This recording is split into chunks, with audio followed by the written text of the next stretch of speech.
சமையல் எண்ணெய் மற்றும் உணவுப் பொருள் ஏற்றுமதியில் 20 ஆண்டு கால அனுபவம் பெற்ற star export house Kayal agro foods. Welcome to IPS finance show.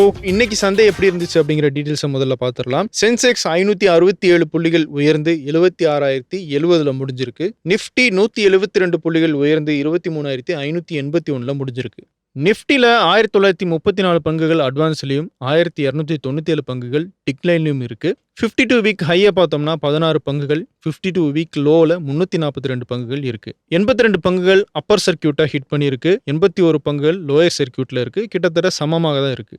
Sectoral இண்டிசஸ்ன்னு எடுத்துட்டோம்னா 18 செக்டார்கள் ஒரு பாசிட்டிவ் நோட்ல முடிஞ்சிருக்கு, 3 செக்டார்கள் கொஞ்சம் நெகட்டிவாக முடிஞ்சிருக்கு. குறிப்பா ஆட்டோ, மெட்டல், ரியாலிட்டி போன்ற செக்டார்கள் ஒரு கணிசமான உயர்வை சந்திச்சிருக்கு. எஃப்எம்சிஜி, ஐடி, டெலிகாம் இந்த செக்டார்கள் சரிவே சந்திச்சிருக்கு. சந்தை நிலவரங்கள் குறித்து நம்ம நாகப்பன் சார் கிட்ட இன்னும் டீட்டெயிலாக கேட்டு தெரிஞ்சுக்கலாம் வாங்க. சார் வணக்கம், எப்படி இருக்கீங்க சார்? வணக்கம் வெங்கடேஷ், நல்லா இருக்கேன். நீங்க எப்படி இருக்கீங்க? நல்லா இருக்கேன் சார். இன்னைக்கு சந்தையினுடைய மூவ்மெண்ட்டை நீங்க எப்படி பாக்குறீங்க? நிப்டியை பொறுத்த வரைக்கும் அந்த 23,100 150 அப்படிங்கிறது 23,000 ஒட்டி சென்ற ஆண்டு மார்ச்ல தொட்ட ஒரு லோ. அங்க ஒரு நல்ல சப்போர்ட் இருந்ததை பார்த்தோம். அதுலதான் இந்த வெள்ளி என்றும் அந்த இடத்துல ஒரு ஸ்ட்ராங்கான சப்போர்ட் இருந்ததை பார்த்தோம். அந்த சப்போர்ட்டுக்கு மேல இப்ப பவுன்ஸ் பேக் நேரத்துல இருந்து ஆரம்பிச்சிருக்கு. அந்த ஒரு ஏற்றம் தான் தொடர்கிறது. இருந்தாலும் அவ்வப்பொழுது ஒரு 100-150 புள்ளிகள் ஏறின உடனே செல்லிங் வருது. எஃப்ஐஎஸ் விற்க ஆரம்பிக்கிறாங்க. அப்ப திரும்ப வந்து இறங்குது. இறங்கின உடனே இந்த எஸ்ஐபி மியூச்சுவல் ஃபண்ட்ஸ் இந்த ஃபண்ட்ஸ் இருக்கிறதுனால மார்க்கெட்ல ஒரு சப்போர்ட் இருக்கு. விலை வேற இறங்கி இருக்குது. நிப்டி ஒரு 10% மேல இறங்கி இருக்கு இல்லையா, ஒரு 15% கிட்ட இறங்கி இருக்கு. 26,000 மேல இருந்தது, இப்ப 23,200 அப்படிங்கும் பொழுது கிட்டத்தட்ட ஒரு 2,700 2,800 புள்ளிகள் இறங்கி இருக்கு. ஸோ அதுவும் ஒரு 10-12 புள்ளிகள் இறக்கம்ங்கிறது வேல்யூவேஷன், அங்கங்க பாக்கெட்ஸ் ஆஃப் வேல்யூவேஷன். அதை நோக்கி இந்த எஸ்ஐபி மணியும் மற்ற டொமஸ்டிக் இன்ஸ்டிடியூஷனல் இன்வெஸ்டர்ஸ் பணமும் போகிறது அப்படிங்கறது நம்ம பாக்குறோம். இது தொடருமானா நான் முன்பு சொன்ன மாதிரி தான் எஸ்ஐபி பணம் தொடர்ந்து அந்த 25,000 கோடியிலிருந்து 30,000 கோடி தொடர்ந்து வந்து கொண்டிருக்கும் வரையிலும் எஃப்ஐஎஸ் அதே அளவு வித்தாங்கன்னா, அதுக்கு மேல வித்தாங்கன்னா இன்னும் இறக்கம் ஜாஸ்தியா இருக்கும். அப்படின்னா இது பெரிய பிரச்சனை இல்லை. ஒருவேளை எஃப்ஐஎஸ் அதை விட அதிகமா வித்தாலோ எஸ்ஐபி பணம் குறைஞ்சாலோ சந்தை இன்னும் விழுவதற்கான சாத்தியக்கூறுகள் அதிகம். பட் அது என்னை பொறுத்த வரைக்கும் அது வந்து நீண்ட கால அடிப்படையில் முதலீடு செய்யக்கூடிய முதலீட்டாளர்களுக்கு நல்ல பங்குகளை வாங்குவதற்கான ஒரு வாய்ப்பாக கூட அமையலாம் வரக்கூடிய நாட்கள். குறிப்பா எந்த செக்டார்ஸ் இன்னைக்கு பாசிட்டிவா இருந்துச்சு? இன்றைய வணிகத்துக்கிடையே டிஃபென்ஸ் செக்டார் ஷேர்ஸ் எல்லாம் நிறைய இது ஏறினதை நம்ம பார்த்தோம்.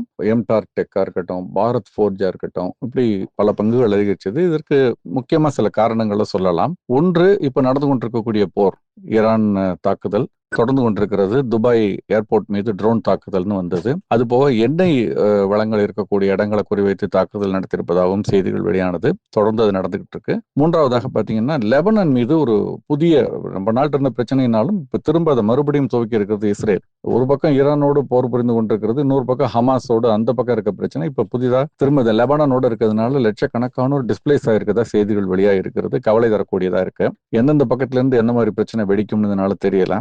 இன்னொரு பக்கம் பார்த்தீங்கன்னா வந்து பாகிஸ்தான், அது ஆப்கானிஸ்தான் மீது தாக்குதலை துவங்கி இருக்குதா, அந்த செய்தி வந்து அதிர்ச்சி அளிக்கக்கூடியதா இருக்கு. இது வந்து ஓரளவு எதிர்பார்க்கப்படுறதுனாலும் இப்ப இந்த ஒரு சூழலில் எதிர்பார்க்கப்பட்ட விஷயம் அல்ல. பலோச் அந்த பக்கம் பாகிஸ்தானுடைய பார்டர்ல ஆப்கானிஸ்தான், இப்படி பிரச்சனைகள் ஒரு பக்கம் இருக்கு. இதனால வந்து 100க்கும் மேற்பட்டோர் அங்க வந்து இந்த தாக்குதல் பலியா இருப்பதா வந்திருக்க செய்திகள் எல்லாம் நல்ல செய்திகளாக இல்லை. இப்படி ஒரு அமைதியற்ற ஒரு சூழல் நிலவுவது, கச்சா எண்ணெயினுடைய விலையின் மீது அதனுடைய தாக்கம், இப்படி பல ஒரு இருக்கிறதுனால டிஃபென்ஸ் செக்டாருடைய ஸ்டாக் வந்து மீண்டும் ஏற ஆரம்பிச்சிருக்கு. இதுல நம்ம கவனிக்க வேண்டியது, நடுவில் கொஞ்சம் இறங்கி இருந்தது, இறங்கிட்டு இருந்தது இடையில. அதனால இப்போ மீண்டும் ஏற ஆரம்பிச்சிருக்கு. அதனால ஒரு புல் பேக் ரேலின்னு எடுத்துக்கலாம். அதற்கு காரணங்கள் தேவைப்பட்டது. இப்ப காரணங்கள் வலுவாக அமைஞ்சிருக்கிறதுனால ஏறி இருக்கு. இதே போக்கு தொடருமான்னு நம்ம சொல்றதுக்கு இல்லை. நான் முன்பே சொல்லியிருக்கேன், இந்த செக்டாரை பொறுத்த வரைக்கும் வந்து வெகு குறைவான எண்ணிக்கையிலேயே பங்குகள் இருக்கு. அந்த பங்குகளுடைய மதிப்பீடுகள் எல்லாமே பெரும்பாலும் மிக அதிகமா இருக்கு. ஏன்னா குறைவான எண்ணிக்கையில சப்ளை இருக்கிறதுனால டிமாண்ட் அதிகமா இருக்கு இப்ப இருக்கக்கூடிய ஒரு சூழல் காரணமாக. அதனால அதனுடைய மதிப்பு அப்படின்னு பார்த்தோம்னா சந்தையினுடைய மதிப்பு அப்படிங்கிறது அதிகமா இருக்கு. அதனுடைய உண்மையான மதிப்பு என்ன இருக்கோ அதை விட பல மடங்கு அதிகமா இருக்கு. முதலீட்டாளர்கள் கொஞ்சம் கவனமா இருக்கணும். நான் திரும்ப திரும்ப சொல்லியிருக்கேன், எது ரொம்ப சூடா இருக்கோ அதை தொட்டோம்னா கையை சுட்டுக்குவோம். கவனமா இருக்கணும். சார், தங்கம் தொடர்ந்து அதே நிலைமையில இருக்கா, இல்ல எதுவும் முன்னேற்றம் தெரியுதா சார்? எம்சிஎக்ஸ் ஃபியூச்சர்ஸ் மார்க்கெட்ல பாத்தீங்கன்னா வந்து தங்கம் வெள்ளியினுடைய விலை ஒரு சின்ன ஏற்றத்துல இருந்தது. பெரிய மாற்றங்கள் எதுவும் இல்லை. காப்பர் லெட் அதெல்லாம் வந்து சைட்வேஸ் மூவ்மெண்ட் ஸ்லைட்லி வீக்கா இருந்தது. பட் க்ரூட் ஒரு ஏற்றத்துல இருந்தது. கிட்டத்தட்ட 9,000 ரூபாய்க்கு அருகாமையில் வணிகம் நடந்துகிட்டு இருக்கு. நீண்ட நாட்களுக்கு பிறகு இந்த ஒரு புதிய ஒரு அளவு அப்படி திரும்ப மீண்டும் வந்திருக்கு அப்படிங்கிறத பாக்குறோம். இந்த இன்டர்நேஷனல் டென்ஷன், ஜியோபொலிட்டிக்கல் டென்ஷன் இருக்க வரைக்கும் கச்சா எண்ணெயுடைய விலை இந்த மாதிரியான ஒரு பாசிட்டிவ் சைட்ல தான் இருக்கும். தங்கம், வெள்ளி, மற்ற மெட்டல்ஸ், உலோக பொருட்கள் இருந்து அட்டென்ஷன் இப்போ க்ரூடை நோக்கி மாறி இருக்கிறது கடந்த ஒரு மாதமாக கிட்டத்தட்ட அப்படின்னு சொல்லலாம், ஒரு 3 வாரங்களாக. சர்வதேச அளவுல தங்கம், க்ரூட் ஆயில் இதனுடைய நிலவரம் எப்படி இருக்கு sir?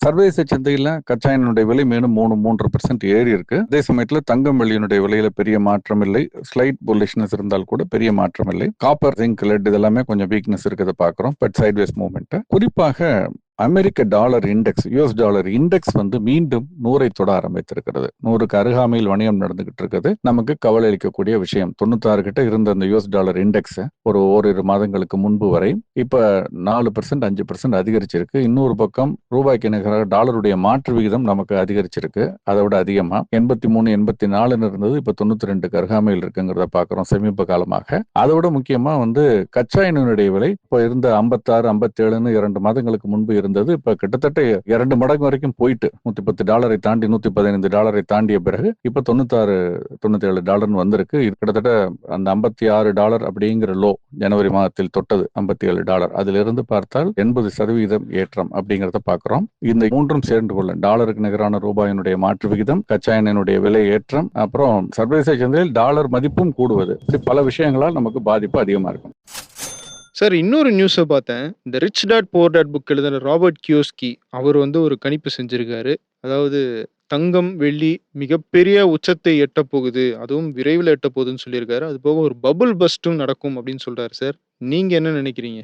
Rich dad poor dad இந்த புத்தகத்தின் மூலமாக மிகப்பெரிய அளவுல பிரபலமானவர் ராபர்ட் கியோசாகி. அதற்கு பிறகு ஒரு அரைத்தமாவா அரைச்ச மாதிரி பல புத்தகங்கள் போட்டாரு. அதெல்லாம் பெரிய பிரபலம் ஆகல. பட் முதல் புத்தகத்துக்கு நானுமே பெரிய ஃபேன். அவர் இப்ப சொல்லியிருக்கிறது உலகம் முழுக்க வந்து பங்கு சந்தைகள் பெரிய வீழ்ச்சியை சந்திக்கும். குறிப்பாக பெரிய லிக்விடிட்டி ட்ரிவன் மார்க்கெட்டா இருக்கு. அரசாங்கங்கள் கேஷ் அடிச்சு வெளியிடுகிறார்கள். அதனாலையும் அதிக கடன் வாங்கி நிறுவனங்கள் நடத்துது. அதனாலையும் இந்த வீழ்ச்சி இருக்கும்னு சொல்றாரு. அது ஓரளவு வாஸ்தவம் தான், அதை நான் ஒப்புக்கொள்கிறேன். இந்திய பங்கு சந்தைக்கு அது முழுக்க அப்ளை ஆகாதுன்னு நினைக்கிறேன். சர்வதேச பங்கு சந்தைகளை பொறுத்தவரை இது ஓரளவுக்கு உண்மை. குறிப்பாக அமெரிக்க பங்கு சந்தை இறங்குவதற்கான வாய்ப்புகள் அதிகம், பெரிய லெவல்ல அதிகரிச்சிருக்கு அப்படிங்கிறது உண்மை. அதனால அவர் என்ன சொல்றாருன்னா, அப்படி ஒரு வீழ்ச்சி நடக்கும் பொழுது தங்கத்தினுடைய விலை $5,000 இருக்குது, $35,000 மாறும். இப்ப இருக்கிறத விட 7 மடங்கு அதிகரிக்கும்னு சொல்றாரு. அதே மாதிரி வெள்ளியினுடைய விலை 2.5 மடங்கு இப்ப இருக்கிறதுல இருந்து அதிகரிக்கும், $200 தொடும்னு சொல்றாரு. அப்படி பல விஷயங்கள். பிட்காயின் வந்து 10 மடங்கு அதிகரிக்கும்னு சொல்றாரு. இதெல்லாம் நடக்கிறதுக்கு சாத்தியம் இருக்கான்னா இருக்கு, இல்லைன்னு புறந்தள்ள முடியாது. ஆனால் நிச்சயம் நடக்கும்னு சொல்ல முடியாது. ஏன்னா நம்ம ஒரு ஓராண்டுக்கு முன்பு வெள்ளியினுடைய விலை வந்து இப்படி $100 தாண்டும், கச்சா எண்ணெயோட $100 தாண்டும் சொன்னா யாரும் நம்பியிருப்போமா? நிச்சயம் நம்ம நம்பியிருக்க மாட்டோம். ஆனால் இன்னைக்கு அது நடந்திருக்கு. அதுதான். ஆனா அவர் சொல்ற மாதிரி சர்வதேச சந்தையில ஓகே சார், இந்திய சந்தையில ராபர்ட் கியோஸ்கி சொல்ற மாதிரி நடக்க வாய்ப்பு இருக்கா? சர்வதேச சந்தை பெரிய அளவுல பாதிக்கப்படுறாலும் இந்திய சந்தை பாதிக்கப்படவே படாதுன்னு சொல்ல முடியாது. அதனுடைய ஒரு தாக்கம் மறைமுகமாக இருக்கும். பட் அதை தாண்டி பார்க்கும் பொழுது இந்திய சந்தைக்குன்னு தனிப்பட்ட முறையில பெரிய பிரச்சனைகள் எதுவும் இருக்குதா எனக்கு தெரியல. இந்திய சந்தையை பொறுத்த வரைக்கும் பபிள் ஜோன்ல நிச்சயமா இல்லை. மெல்ல ஒரு வேல்யூ ஜோனை நோக்கி நகர்ந்து கொண்டிருக்கிறது. வரக்கூடிய நாட்கள் வந்து அப்படி இறங்கினா அது வந்து வாங்கக்கூடிய மிகப்பெரிய வாய்ப்புகளை தொடர்ந்து தரும்ங்கிறது தான் என்னுடைய எண்ணம். இந்திய சந்தையினுடைய இன்றைய பிரச்சனை 2 தான். ஒன்று டாலருடைய மதிப்பு உயர்வு, கச்சா எண்ணெயினுடைய மதிப்பு உயர்வு. 2வது இது 2 தான் இன்னைக்கு மிகப்பெரிய பிரச்சனை. இதன் காரணமாக வரக்கூடிய விலைவாசி உயர்வு, அதன் காரணமாக வரக்கூடிய வணிக பற்றாக்குறை, இந்த மாதிரி சிக்கல்கள் தான். இதை சமாளிக்க வேண்டியது ஐசோலேட்டடா நமக்கு உள்ள பிரச்சனை. சர்வதேச பிரச்சனைகள் நேரடியாக பெரிய அளவுல நம்மை பாதிக்காது. சார், கடந்த 2 நாட்கள்ல அதானி குழுமத்தினுடைய பங்குகள் 7.5% ஏறி இருக்கு. என்ன காரணம் சார்? அதானி குழும பங்குகள் ஏறி இருக்கு அப்படின்னா பொதுவா பவர் செக்டார்ல டிமாண்ட் அதிகரிக்கும்னு சொல்லப்படுகிறது. காரணம், நம்ம டேட்டா சென்டர்ஸ் பேஸ் பண்ணி டேட்டா சென்டர்ஸ் அதிகமா வர போறதுங்கிறதுனால அதுக்கான பவர் ரெக்குவயர்மெண்ட் அதிகமா இருக்கும். அதனால நிறைய பேர் இதுல தனியார் துறை வர போறாங்க. அதே மாதிரி தெர்மல் பவர்ஸ் மட்டும் இல்லாமல் ஆல்டர்னேட் சோர்ஸ் எனர்ஜி, பல விஷயங்கள்ல இதனுடைய இது நமக்கு தெரிய போகுது. வரக்கூடிய நாட்கள் இதை பத்தி விரிவா நம்ம பேசலாம். ரொம்ப நன்றி சார். இன்னைக்கு நிறைய விஷயங்கள் பத்தி பேசியிருக்கோம் சார். நாளைக்கு மீண்டும் சந்திப்போம். வெங்கடேஷ். நன்றி. 20 ஆண்டுகளாக உலக நாடுகளுக்கு உயர்தர சமையல் எண்ணெய் மற்றும் உணவுப் பொருட்கள் ஏற்றுமதியில் இந்திய அரசின் ஸ்டார் எக்ஸ்போர்ட் ஹவுஸ் அங்கீகாரம் பெற்ற கயல் ஆக்ரோ ஃபுட்ஸ்.